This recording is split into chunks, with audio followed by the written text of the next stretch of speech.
¿Y qué? Una de las cámaras está ahí.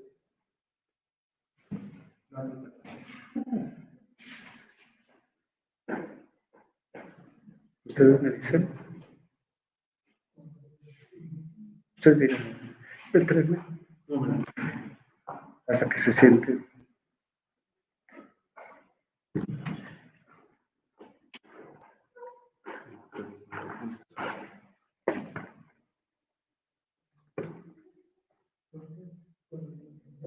Ya.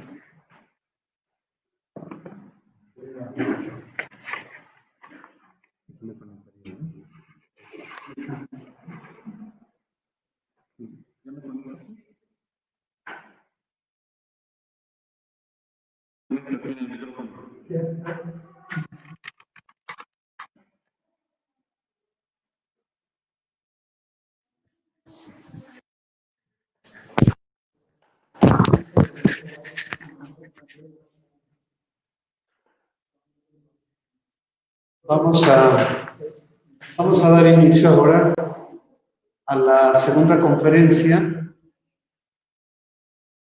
que va a ser dictada por el licenciado José Alberto Hernández Ibáñez. La conferencia se titula La epístola como ejercicio de autodescripción en la personalidad de Jerónimo. Me permito dar algunos datos del currículum del padre José Alberto. Él es sacerdote de la Arquidiócesis de México, especialista en teología y ciencias patrísticas por el Instituto Patrístico Agustiniano de Roma, Italia.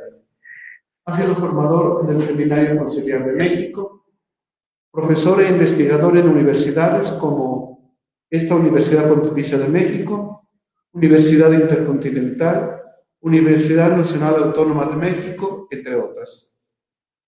Es autor de Sociedad y Cristianismo en los Padres de la Iglesia, 2005.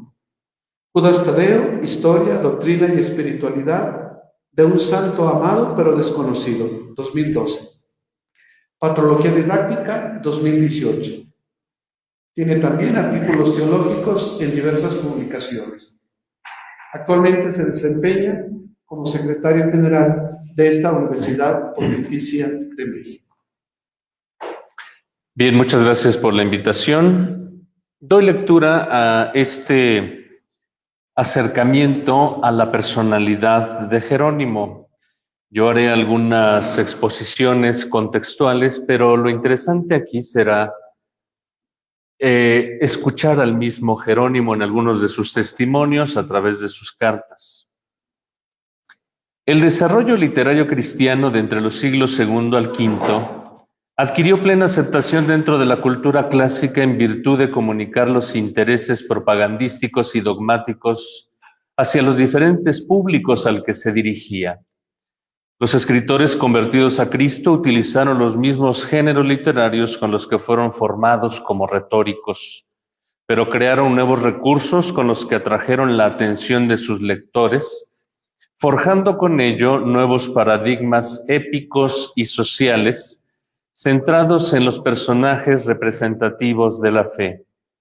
Por ejemplo, las pasiones de los mártires no solo contribuyeron a la exhortación espiritual, sino a delinear una nueva narrativa del heroísmo.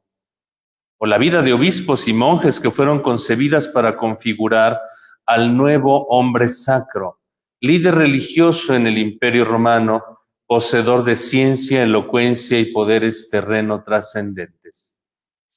Lo mismo sucedió con toda la serie de biografías de personajes, ricos y pobres de la comunidad cristiana, mujeres y varones ilustres, que reforzaron los ideales cristianos y la estructura eclesial con nutridas ilustraciones anecdóticas y legendarias.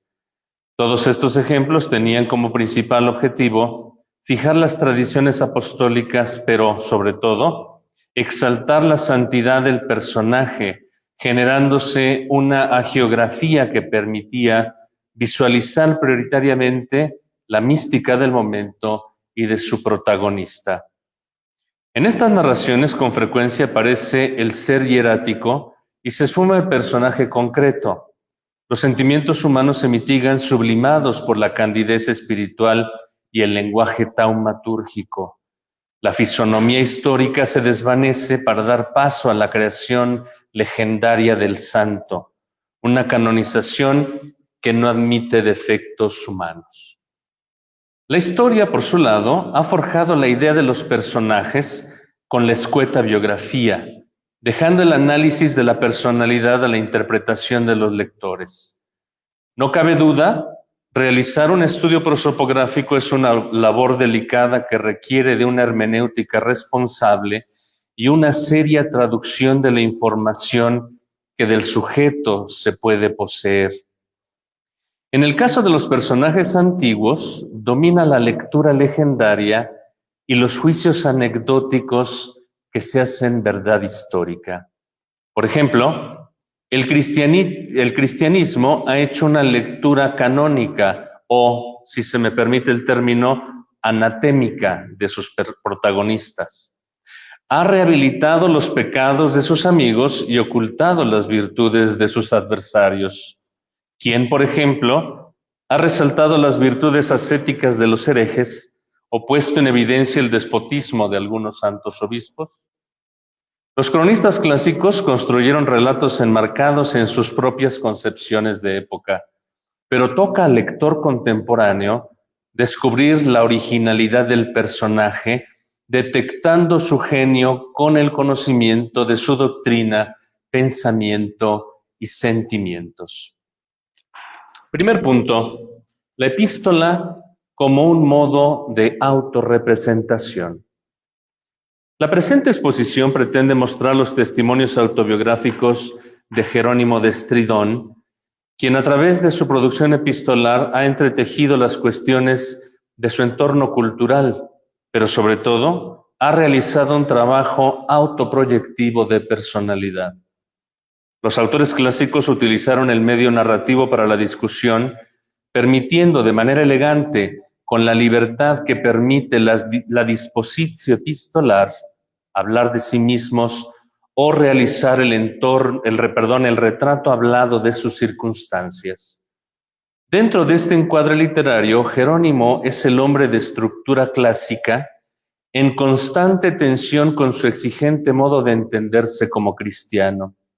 La historia lo pinta como el asceta y traductor, amigo incómodo, enemigo fácil, relegado por sí mismo y sobre todo autorizado en sus juicios lapidarios. Es la controvertida estampa que la tradición le ha tributado como hombre de la Biblia y como aguerrido dálmata. De hecho, un autor antiguo, Paladio de Lenópolis, lo menciona así, Jerónimo de Dalmacia. Y por ahí hay alguna frase que se le atribuye al mismo santo diciendo, ¿qué culpa yo? Perdóname, Señor, porque soy dálmata. Sin embargo, todos estos contrastes emanan naturalmente del talento literario y del temperamento emocional del autor.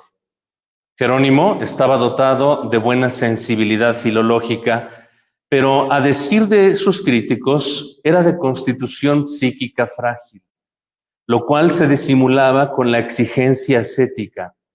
Se lo percibe de cerca como un individuo de carácter melancólico y colérico que detentaba superioridad espiritual e intelectual, lo cual le permitía autoafirmarse socialmente, no sin generarle enemistades perennes.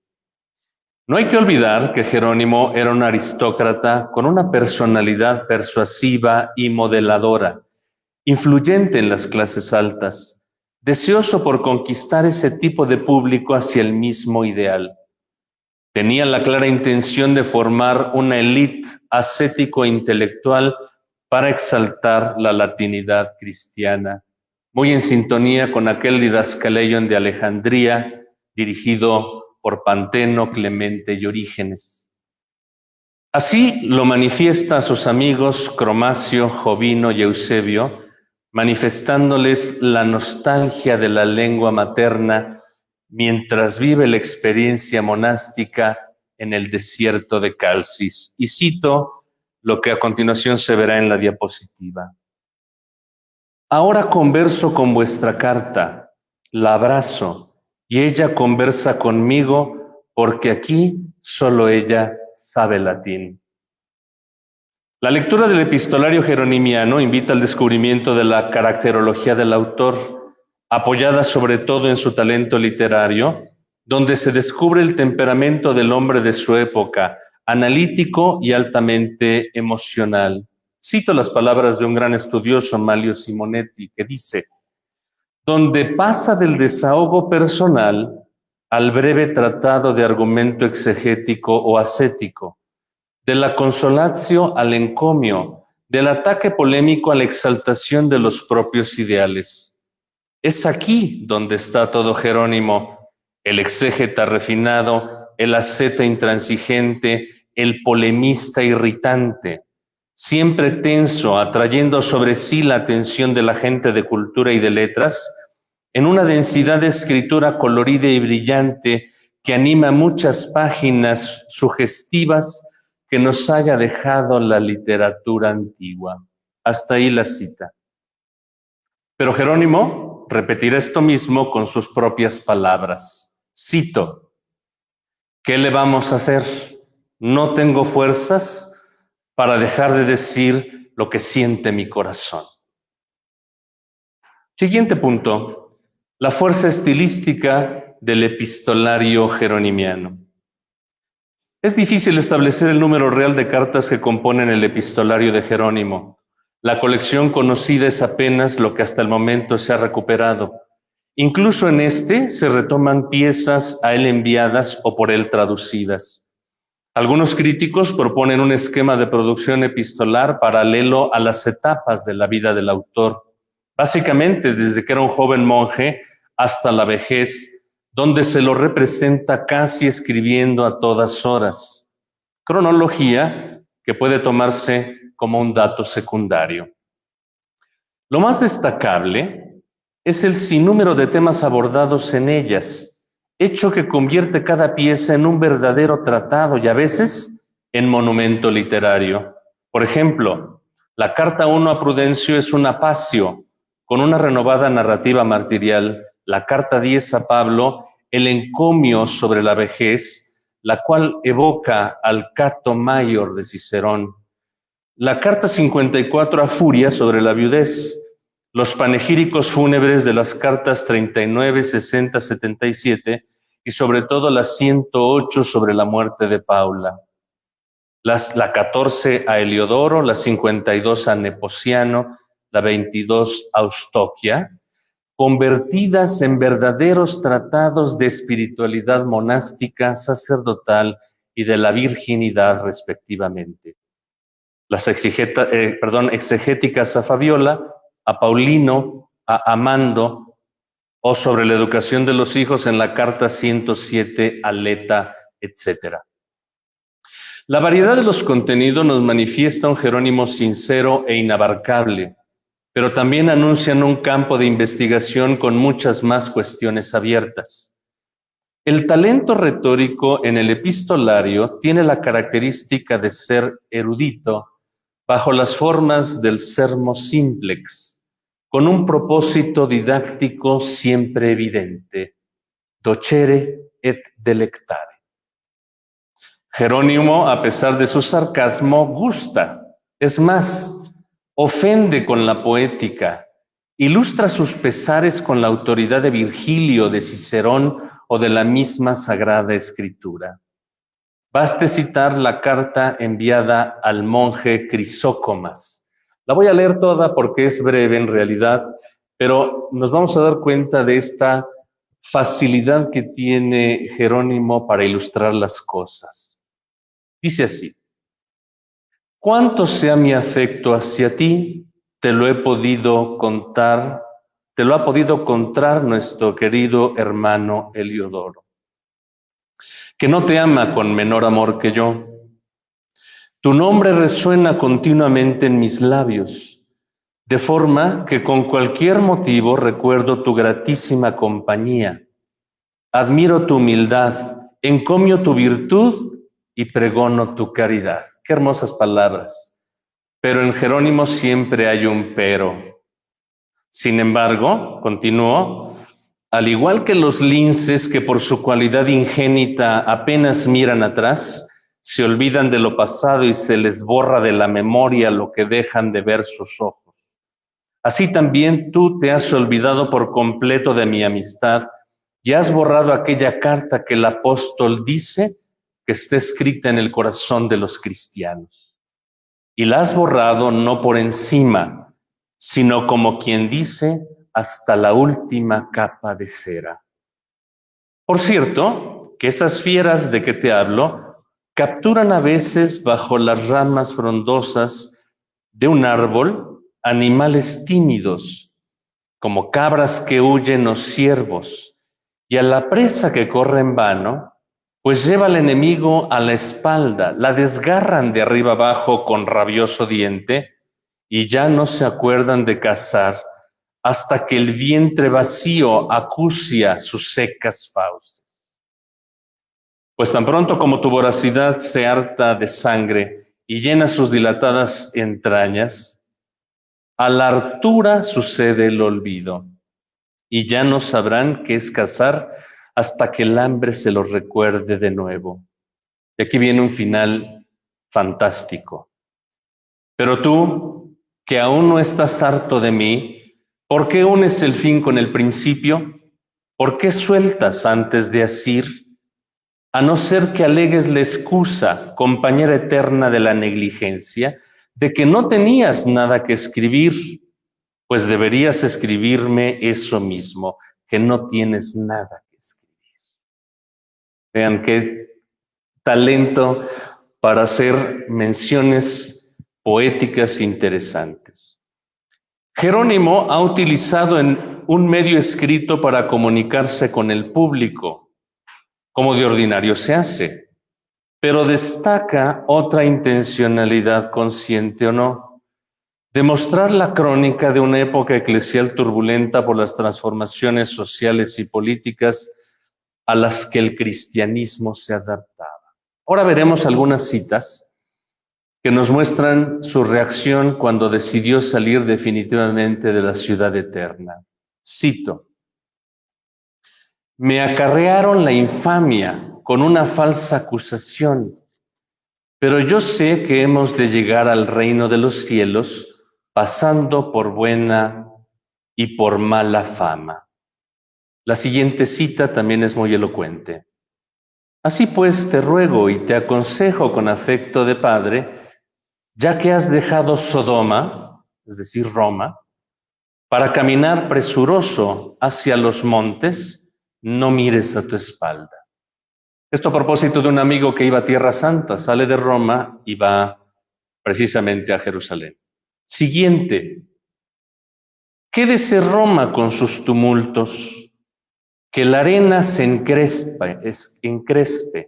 sigan las locuras de sus circos, sus teatros fomenten la lujuria, y como hay que decir también algo de los nuestros, que el senado de las matronas siga siendo diariamente visitado. Para nosotros lo bueno es estar junto a Dios, poner en el Señor nuestra esperanza. Fíjense qué duro que incluso trata a la ciudad de Roma como si fuera un prostíbulo. Y la siguiente: cuando me hallaba en Babilonia, Roma, huésped de la prostituta vestida de púrpura, y viviendo según el derecho de los quírites, quise charlar algo sobre el Espíritu Santo y dedicar el opúsculo comenzado al pontífice de la misma ciudad. Y he aquí que la marmita que en el libro de Jeremías se ve tras la visión de la rama, comenzó a bullir hacia el norte, y el senado de los fariseos comenzó a gritar. Y ningún escriba, o con pretensión de tal, sino más bien el grupo entero de ignorantes, reunido como para una guerra de doctrinas, se conjuró contra mí. Yo enseguida, como de un destierro, me volví a Jerusalén, y después de la choza de Rómulo y de las fiestas lupercales, he contemplado la posada de María y la gruta del Salvador. Cada que Jerónimo se refiere a los senados romanos es al clero de esa ciudad. Y hay otra frase interesante, un poco enigmática, que dice, cito, aun cuando la víbora íbera sigue desgarrándome con dicterios siniestros, no temo al juicio de los hombres. ¿Qué significará la víbora íbera? Muchos críticos dicen que eran sus principales críticos. Jerónimo emplea la carta como florete de esgrima con el que puede arguir sus críticas, acuerdos y desacuerdos, denuncias, pero en un mayor porcentaje muestra sus más creativas aportaciones. En el plano de la relación con las personas, es del tipo espontáneo que no oculta deseos, inmadurez, soledad, dulzura, tristeza, respeto y tantas otras reacciones naturales. No es el sujeto de temperamento plano, es el escritor franco que se compromete con la palabra escrita y no tiene miedo a ser amado u odiado. Ahora leeremos algunas citas de la autodescripción que Jerónimo hace de su personalidad. Lo escuchamos con sus propias palabras y sentimientos. Cito, soy como una oveja enferma y que anda descarriada lejos del resto del rebaño. La siguiente, que me parece todavía más contundente, cito, yo infame, yo voluble y lascivo, yo mentecato y seductor como Satán. De hecho, esto recuerda a lo que la monja Jerónima novohispana dijo, yo, la peor del mundo. La carta es su autorrepresentación a distancia. Es el mismo cuando no está presente. Y cito una hermosísima frase que le dirige a Rufino. Cito, en mi lugar, mando a tu encuentro esta carta que te traiga hasta mí sin pérdida de tiempo, atado por el lazo del afecto. Siguiente punto. Amigos que no le correspondieron. Uno de los momentos anecdóticos narrado por el mismo Jerónimo nos remite a sus convivencias con los amigos de juventud, particularmente con Rufino de Aquileia, cuando tenía la costumbre de visitar las catacumbas romanas de los mártires en día domingo. Tal pareciera que este piadoso recuerdo sufrió una sensible transformación por la amargura del tiempo, dejándonos a un Jerónimo vapuleado por la incomprensión de muchos y la generosidad de pocos.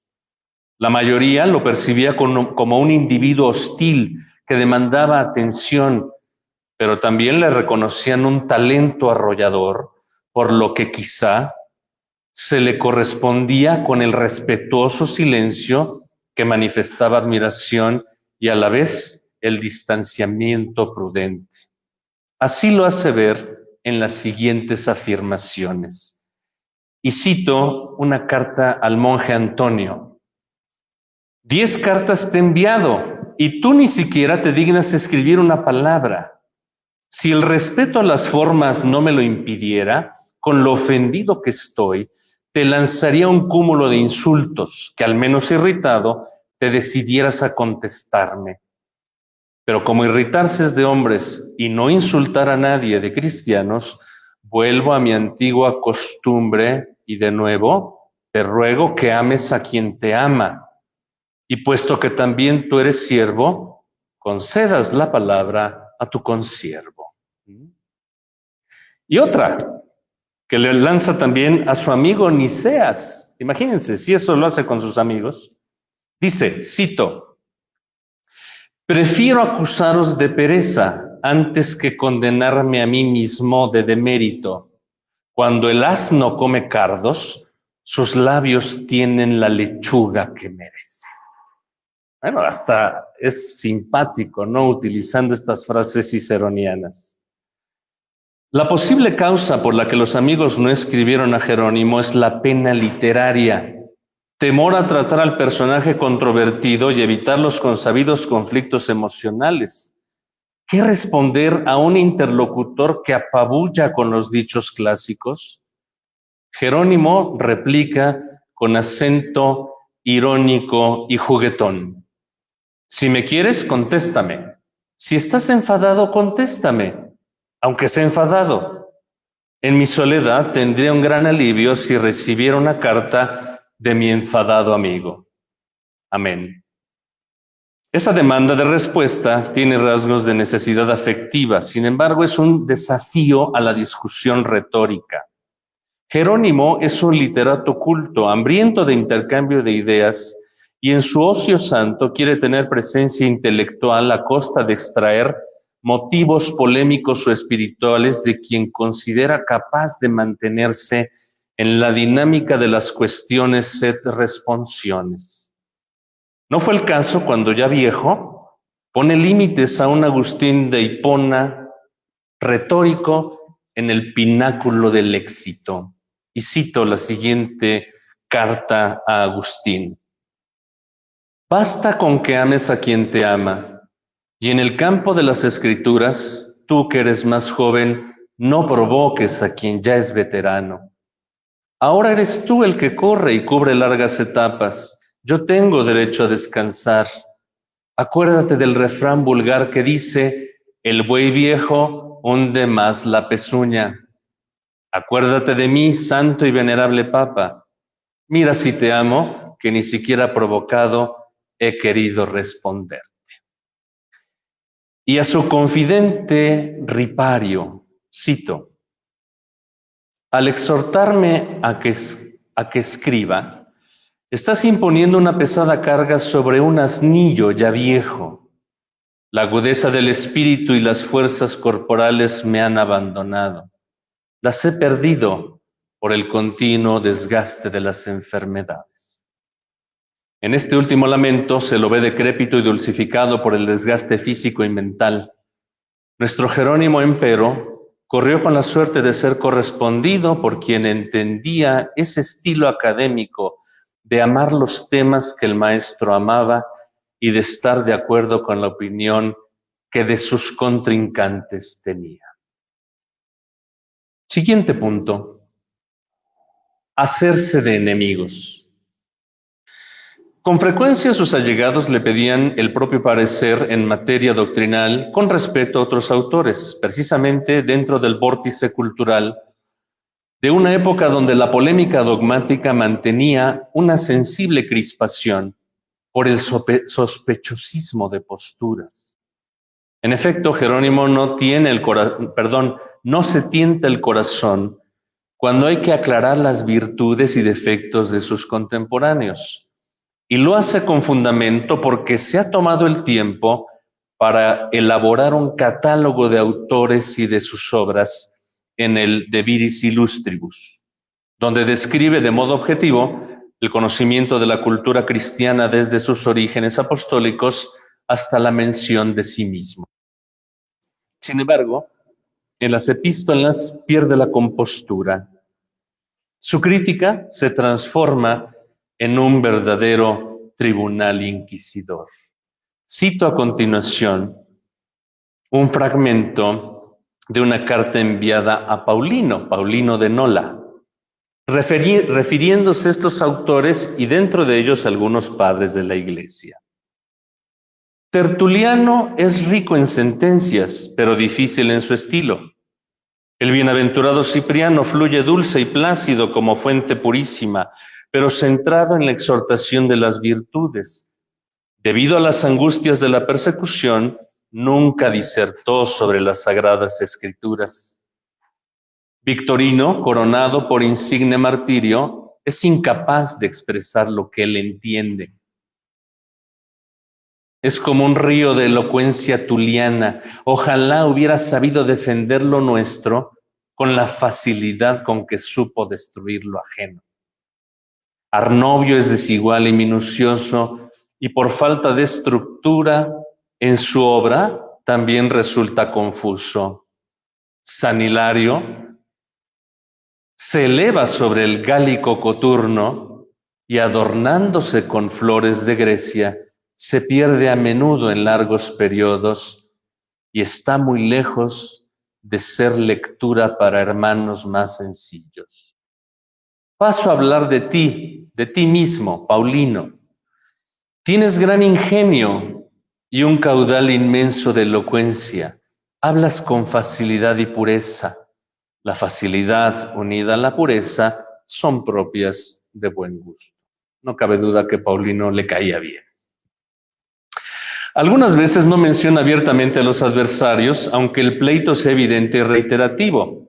Por ejemplo, en la carta 50 a Domnión, critica a un monje sin nombre que habita en Roma, pero por la refutación se percibe que se trata de Pelagio. O en la carta 142 dirigida a Agustín, hace una acusación sobre la cual no se llega a saber a quién la dedica, utilizando la alegoría bíblica para hacer más oscuro el enigma sobre el personaje o la herejía en cuestión. Cito: muchos cojean de 2 pies y no se doblegan aunque se les rompa el cuello, pues conservan su creencia por el antiguo error, aún no teniendo la misma libertad para predicarlo. Jerusalén sigue tomada por Nabucodonosor, que no quiere seguir los consejos de Jeremías.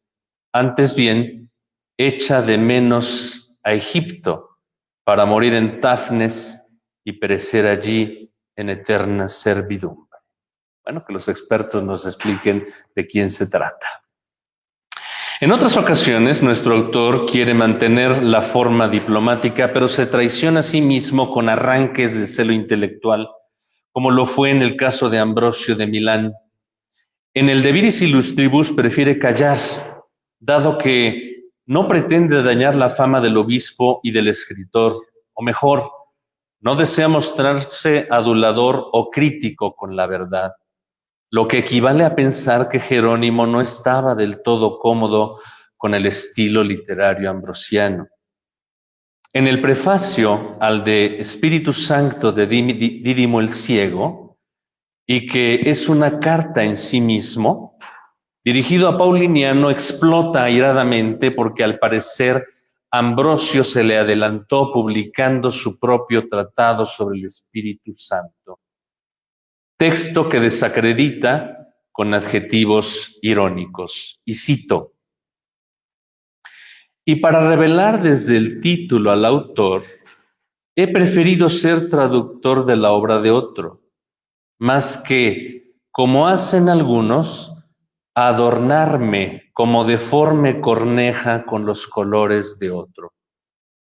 Hace poco he leído sobre el Espíritu Santo los librillos, libelos, de cierto autor, y según la sentencia del cómico, he visto que de un buen griego ha dado un latín vulgar. En ellos no hay nada dialéctico, nada viril ni con rigor que obligue al lector, incluso a su pesar, al asentimiento, sino que todo es lánguido, blando, nítido, hermoso, acicalado, aquí y allá, con exquisitas pinceladas. Sorprende la argucia y la erudición literaria del crítico. Sin embargo, Jerónimo tropieza con el mismo recurso que condena, ya que la frase, como deforme corneja con los colores de otro, invoca a Esopo y a Horacio, para evidenciar el supuesto plagio que Ambrosio hace de Basilio de Cesarea, además de la evidente cita a Terencio, con la cual desacredita la comprensión ambrosiana del griego y de su mala traslación al latín. En otro lugar, lanza una satírica contra Onazo, repitiendo el procedimiento, evocando a Cicerón con las berrinas. Cito: me decido a cortar una nariz hedionda y tiembla uno que sufre de paperas. Quiero criticar a una cornejilla parlera y entiende la corneja que también ella está ronca. Te voy a dar un consejo sobre lo que tienes que esconder para parecer más guapo. Que nadie vea tu nariz en tu cara y que jamás abras la boca para hablar. Así podrás parecer más hermoso y elocuente. El tono heresiológico de Jerónimo acude con énfasis cuando se le pregunta sobre Orígenes, a quien reconoce sus cualidades y a quien describe con todos los defectos con los que ha sido conocido a lo largo de la historia. Cito este primer texto, que es una carta a Paula. Os preguntaréis, ¿a qué viene esta mención de Varrón? Para venir a nuestro Adamancio y nuestro Calcéntero, que trabajó con tanto sudor en comentar las Sagradas Escrituras que con razón recibió el nombre de Adamancio, u hombre de acero. ¿Ves cómo griegos y latinos juntos han sido superados por el trabajo de un solo hombre? Roma misma reunió contra él un senado, no por la novedad de su doctrina ni por razón de herejía, como inventan ahora contra él como perros rabiosos, sino porque no podían soportar la gloria de su elocuencia y de su ciencia, y porque cuando él hablaba, todos los demás parecían mudos. Pero después de la flor cae el florero. Orígenes hereje, ¿y a mí qué? Si yo no niego que se hereje en muchos puntos. Yo creo que hasta el nombre que te ha sido impuesto por Antífrasis está atacando a un enemigo suyo llamado Vigilancio, porque dormitas con toda tu inteligencia y roncas con profundísimo, no digo sueño, sino letargo. Mejoras penitencia, si es que esta impiedad se te puede perdonar. Si en conformidad con el error de Orígenes pudieras conseguir el perdón cuando lo consiga el diablo, que nunca blasfemó tanto como se ve lo ha hecho por tu boca. La injuria que me haces la llevo con paciencia, pero la impiedad contra Dios no la puedo soportar. Aquí tratando el tema que la tesis abierta sobre la redención del diablo que se le atribuye a Orígenes. Y cito otra carta, la 49, a Teófilo. Ni por razón de su erudición han de aceptarse sus tesis falsas, ni por la falsedad de sus tesis han de rechazarse completamente los comentarios útiles que ha publicado sobre las Sagradas Escrituras. Yo elegí una piadosa ignorancia antes que una docta blasfemia. Pero llegamos a un momento de un juicio capital sobre el Adamancio, que está citado o cifrado sobre la siguiente tesis. Si alguien desea alabar a Orígenes, que lo alabe como yo lo alabo. Hombre grande desde su infancia y digno hijo de un mártir, regenteó la escuela eclesiástica de Alejandría como sucesor del presbítero Clemente, varón sapientísimo. Hasta tal punto huyó del placer que por celo de Dios, aunque no guiado por la prudencia, se mutiló a hierro los órganos sexuales. Oyó la avaricia, se sabía de memoria las Escrituras y dedicó el sudor de días y noches al trabajo del exégesis. El sentimiento que profesaba Jerónimo hacia el alejandrino es de admiración y de envidia, pero sobresale más su espíritu apologético para presentarse como el paladín de la ortodoxia. Desafortunadamente utiliza un rumor morboso contra Orígenes que Eusebio de Cesarea reporta como acusación escandalosa. Lo toma al pie de la letra como si se tratara de una verdad histórica, poniendo en riesgo su propia calidad hermenéutica. Se mutiló a hierro los órganos. Con esta frase, Jerónimo canonizó el mito de la castración de Orígenes. O quizá estamos entendiendo mal. ¿Será que tal vez la figura del hierro sobre los genitales sea una metáfora de la fortaleza espiritual para simbolizar ascéticamente la virtud de la castidad por el reino de los cielos? A pesar de nuestra buena disposición por querer exculpar de tan fuerte afirmación a Jerónimo, el juicio está dado y marcó la personalidad de uno de los grandes genios del cristianismo, detalle que seguirá castrando a Orígenes en el imaginario colectivo. Los debates contra los herejes los sostuvo casi hasta en el lecho de muerte. La última carta del epistolario que conocemos hasta la fecha, dirigida a Donato, no puede ser más elocuente para finiquitar el destino de los heterodoxos. Y cito: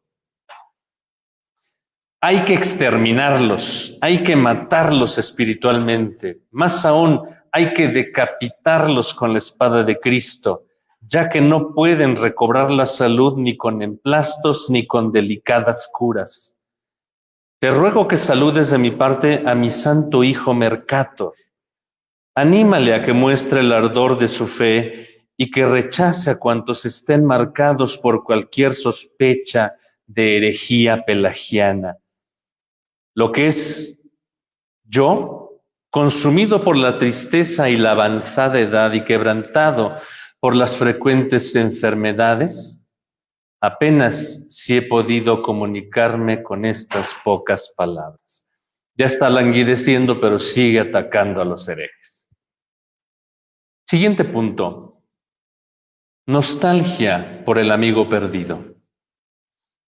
Caso singular en la historia de la vida de Jerónimo fue Rufino, con quien llevó una tirante relación de profundo aprecio, pero también de una inclemente exigencia de perfeccionismo. Tanto que las constantes acusaciones mutuas le llevaron a mantener una relación aparentemente reconciliada y, sin embargo, distanciada.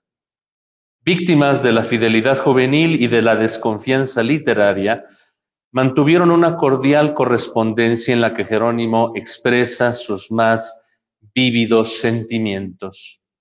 Cito un fragmento de la carta a Rufino. Desde que un inesperado torbellino me arrebató de tu lado, desde entonces, negra tormenta se cierne sobre mi cabeza. La amistad es cosa que no se compra. El amor no tiene precio. Una amistad que puede cesar nunca ha sido verdadera.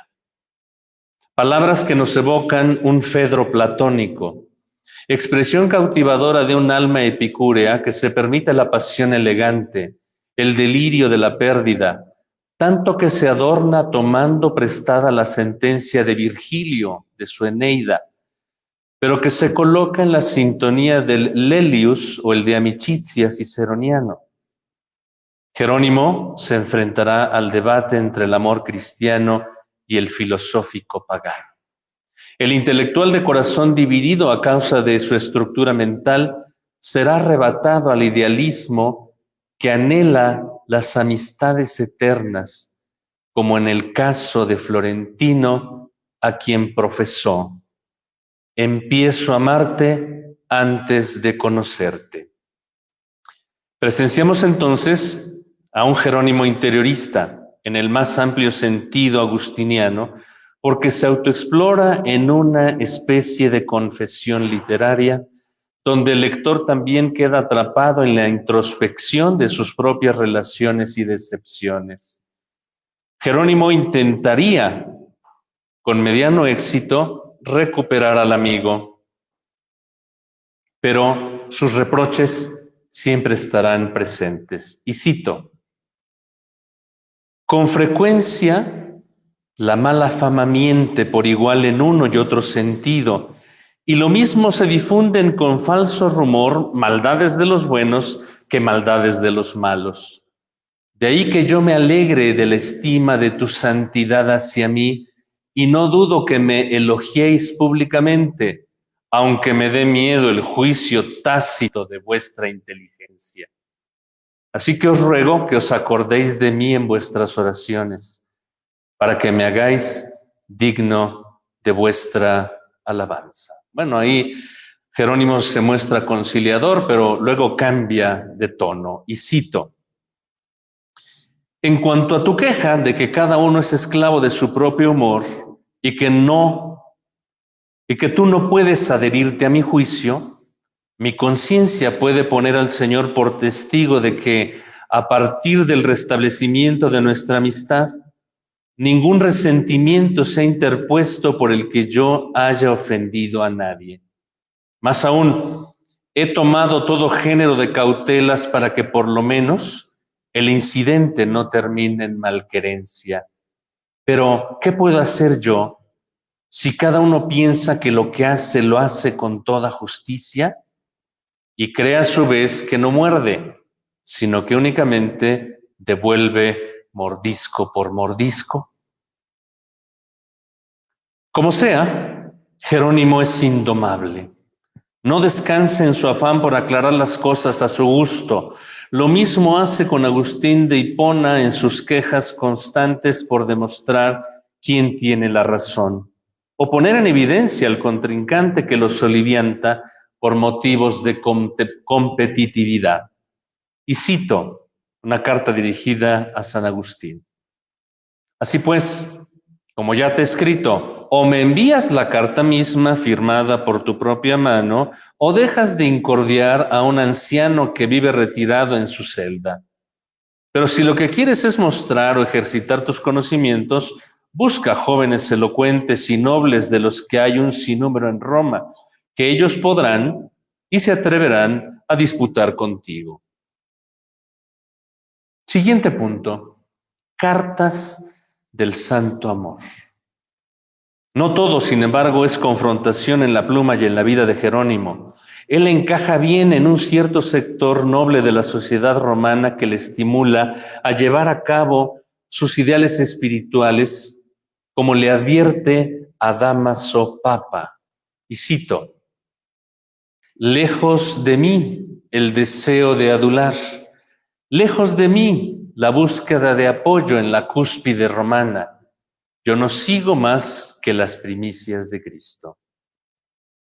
Jerónimo rinde al pontífice el respeto y servicio merecido al vicario de Cristo, porque además el Papa es poeta y se pone a los pies de la ciencia del estridonense en materia lingüística y exegética, porque también el obispo requiere de la predicación para gobernar la Iglesia, y así le aconseja Jerónimo haciendo una invitación al método exegético, después de una amplia interpretación a la parábola del hijo pródigo. Y cito: disculpa mi dolor de ojos, disculpa si tengo que dictar, sobre todo porque las cosas de iglesia no han de buscarse con palabras, sino el sentido. Es decir, la vida ha de sustentar con pan, se ha de sustentar con pan, no con algarrobas. Destaca históricamente la amistad que Jerónimo sostuvo con Paula, matrona romana cristiana, quien junto con sus hijas Eustoquia, Paulina, Rufina y Blesila iniciaron un proyecto espiritual e intelectual que fue un referente glorioso en la historia de la Iglesia, por tratarse de damas letradas que escribieron una de las páginas más célebres del protagonismo femenino en la antigüedad, junto con otras mujeres. Estas crearon un gineceo auspiciado por la enseñanza de Jerónimo y apoyado con la influencia ascética de Marcela para cultivar la vida mística. Esta amistad respetuosa se prolonga hasta la partida del grupo intelectual hacia Belén para continuar entonces con el proyecto de la traducción latina de la Biblia. Si bien hay piezas epistolares con un alto contenido doctrinal y de erudición literaria dedicadas a algunas de estas mujeres ilustres, destacan más bien los detalles familiares, desde las alabanzas espirituales hasta los momentos de más profundo dolor. He aquí algunas descripciones, y cito: Eustoquia corta las flores de la virginidad, Paula trilla la era laboriosa de la viudez, Paulina conserva casto el lecho matrimonial. Apoyada la madre con esta escolta de hijas, vindica para sí en la tierra todo lo que Cristo prometió en el cielo. Y a propósito de la muerte de Fabiola, cito: en el presente caso me propones a Fabiola, gloria de los cristianos, prodigio para los gentiles, luto de los pobres, consuelo de los monjes. Y en el elogio más sentido que le dedica a Paula con motivo de la muerte, bueno, esta le escribe a su hija, cito: para ti, Eustoquia, he dictado este libro en 2 cortas veladas, embargado por el mismo dolor que tú sientes. Vete con Dios, Paula, y ayuda con tus oraciones la extrema vejez de quien te venera. El duelo por Paula lo replica en el prefacio de la regla de Pacomio, manifestando un amor santo que se consuela con el esfuerzo de la actividad que los unió, la traducción. Y cito: por afilada y centelleante que sea una espada, terminará por cubrirse de herrumbre y perder el esplendor de su belleza si permanece durante mucho tiempo en la vaina. Es por esto que cuando me encontraba, afligido por la muerte de la santa y venerable Paula, en esto no obraba yo en contraposición con el precepto del apóstol, antes bien, aspiraba ardientemente que fuera consolado el gran número de aquellos a quienes su muerte había privado de sostén. Acepté recibir los libros que me enviaba el hombre de Dios, el sacerdote Silvano. Y si se sospechaba de una posible relación amorosa con Paula, Jerónimo profesa su amor por Marcela, ciertamente en la compatibilidad espiritual, pero literariamente adquiere una fuerza romántica encantadora. Y cito: el haber callado hasta ahora y haber dejado pasar los años de silencio no sea debido a la negligencia como tú equivocada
Bien, ¿ya estamos transmitiendo? Estamos transmitiendo. Bien, continuamos. Una disculpa por la interrupción. La muerte de los amigos suaviza el carácter y embellece la escritura de Jerónimo. El dolor lo aplaca, su corazón sacerdotal lo convierte en el poeta espiritual, en el padre que corrige. Cito la siguiente carta a Bonifacio. Esta noticia, la elección del Papa Bonifacio, es lo único que ha mitigado nuestro dolor por la dormición de la santa y venerable Virgen de Cristo, Eustoquia. Y luego aquí viene una frase hermosísima que le dirige a un amigo suyo, Panmaquio, que había sido senador romano y que fue un cristiano muy sincero. Había perdido a su esposa y dice a continuación: otros maridos esparcen violetas, rosas, azucenas y flores rojas sobre la tumba de sus cónyuges, y con estos obsequios tratan de mitigar el dolor de su corazón. Nuestro Panmaquio riega aquellas santas cenizas y aquellos huesos venerables con los bálsamos de las limosnas. Qué hermosa frase. Amonestando al religioso Heliodoro, relajado por su posición social y por la oportunidad de acceder a la dignidad episcopal, elabora una pieza espiritual que fue apreciada desde los mismos tiempos de Jerónimo, ya que se trata de una página de psicología vocacional útil para el discernimiento sobre estos temas. Y cito: ¿qué haces en la casa paterna, soldado comodón? ¿Por qué vas a ser un cristiano de espíritu apocado? Su discernimiento también toca fibras elementales pero trascendentes, manifestando una caridad exquisita cuando escribe a una viuda por petición. Cito: entonces, ¿por qué escribo a una persona que no conozco? Hay 3 razones para ello. La primera, porque en virtud de mi deber sacerdotal, amo a todos los cristianos como a hijos, y su aprovechamiento es mi propia gloria. La segunda, porque el padre del difunto estaba unido conmigo por una estrecha amistad. La última y más fuerte, porque no habría podido negar nada a mi hijo Avito, que me lo había pedido.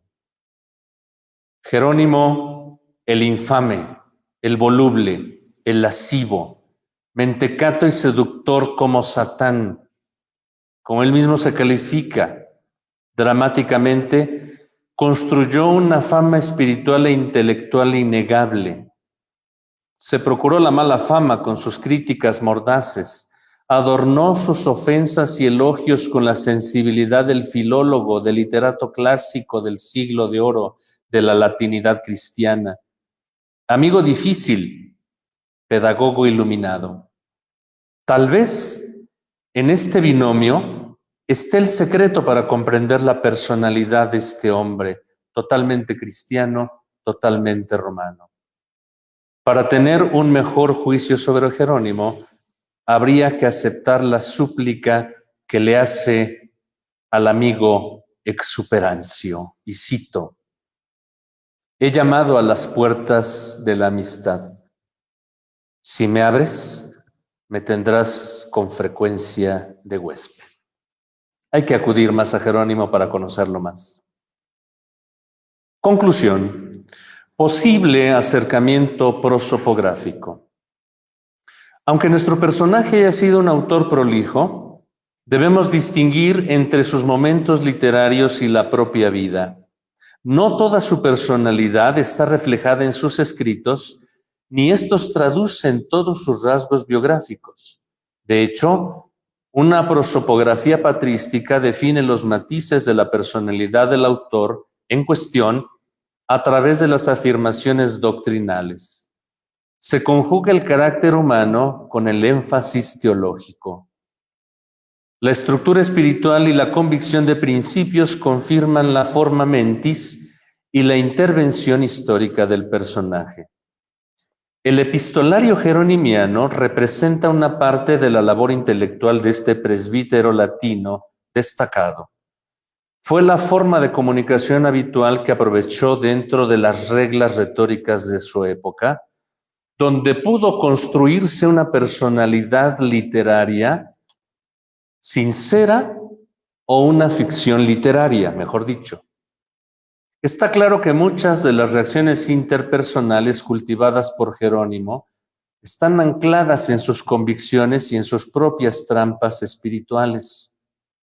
Se deja conocer como un hombre franco, claridoso, arrebatado por los momentos del mal humor, mismos que contrastan paradójicamente con los cumplidos de remanso afectivo que se permite dictar como ardiente amante. Este Santo Padre se presta para ser explicado con el cinescopio en blanco y negro, con el incómodo dualismo de la amistad y la enemistad. Pero si hacemos la suma de sus contrincantes, son los menos, a diferencia de las personas con las que convivió y amó, a su modo. Personas que lo aceptaron y lo siguieron por largas temporadas, incluso hasta la muerte. Los exabruptos de carácter que todo ser humano tiene y que muchos santos han experimentado, no son clave para calificar de modo apodíctico la calidad humana de otra persona. Esto, sin embargo, no lo consideró Jerónimo en su momento, luciéndose con la poética, creando juicios y versiones lapidarias a sus correspondientes, haya sido para bien o para mal. Él mismo se autodescribe con expresiones dignas de la tragedia griega o con la culpa del pecador que se golpea el pecho con una piedra.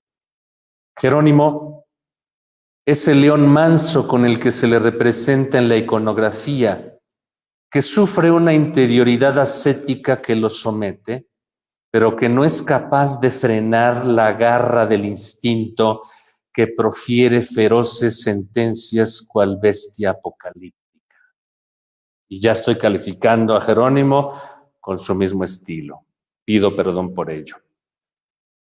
En este capítulo sobre la personalidad de Jerónimo, falta explorar en el resto de la obra el temperamento del exégeta imaginativo que hace volar el espíritu del lector en la comprensión de la Sagrada Escritura. Su genio interpretativo es su verdadero talento de traducción. No se conforma con la mística enceguecedora de la exégesis de Orígenes o la de Dídimo, de quien comenta, y cito: mi Dídimo, que tiene los ojos de la esposa del Cantar de los Cantares y aquella mirada que Jesús mandó alzar hacia las mieses que blanquean, mira mucho más alto y nos devuelve la antigua costumbre de llamar vidente al profeta. Sin duda que quien lea este libro podrá reconocer los robos de los latinos y despreciará los riachuelos cuando haya comenzado a beber de la fuente. Con una tipología adaptada a la comprensión del oyente occidental, Jerónimo juega con la alegoría origeniana y con el entretenimiento de la lengua hebrea, dejándonos nuevas dudas y desafíos para continuar la búsqueda de la ciencia divina. Pero así son los retóricos, engañosos y geniales, amados y odiados, accesibles e inabarcables. Jerónimo ha escrito un Carmen pro vita sua, con múltiples afirmaciones. La tradición cristiana lo ha colocado para siempre en el Parnaso de los santos controvertidos. Muchas gracias por su atención. Bien, antes de concluir, me han pedido que les invite a participar el día de mañana a la hora que está fijada en el cartel. Les suplicamos que nos disculpen por estos inconvenientes técnicos y si mañana no se logra acceder a través de la plataforma Zoom, ya estaremos mejor activados a través de Facebook Live. Perdón por la mala pronunciación. Que tengan un buen descanso. Hasta mañana.